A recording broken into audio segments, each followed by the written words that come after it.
Hello friends, স্পোর্টসে আপনাদের সকলকে স্বাগতম। 2009 সালের আইপিএলটি ছিল আইপিএলের দ্বিতীয় আসর। 2008 সালে আইপিএলের প্রথম আসর অনুষ্ঠিত হয়েছিল।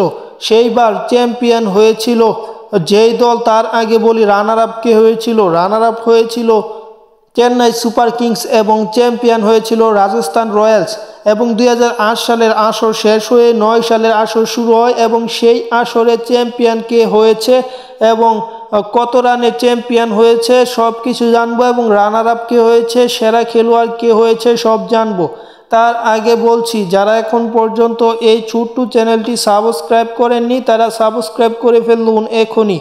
তাহলে আমরা দেখে আসি 2009 সালের আইপিএলে এর ফাইনালে মুখোমুখি হয় ডেকান চার্জার্স এবং বেঙ্গালুরু, মানে royal Challengers Bengaluru. Deccan chargers বলতে তারা এখন আর আইপিএলে নেই।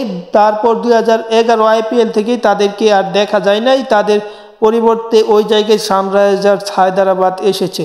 এবং সেই আইপিএলে 2009 সালের আইপিএলের ফাইনাল ম্যাচটি বিজয় হয় ডেকান চার্জার্স, রানার আপ হয় রয়্যাল চ্যালেঞ্জার্স বেঙ্গালুরু।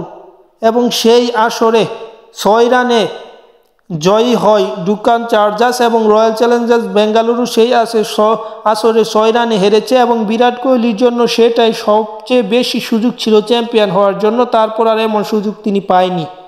এবং সেই আসরে সেরা খেলোয়াড় হয়েছিল অ্যাডাম গিলক্রিস্ট। যাই হোক, খেলার আপডেট পেতে এবং আইপিএলের আপডেট পেতে চ্যানেল সাবস্ক্রাইব করুন।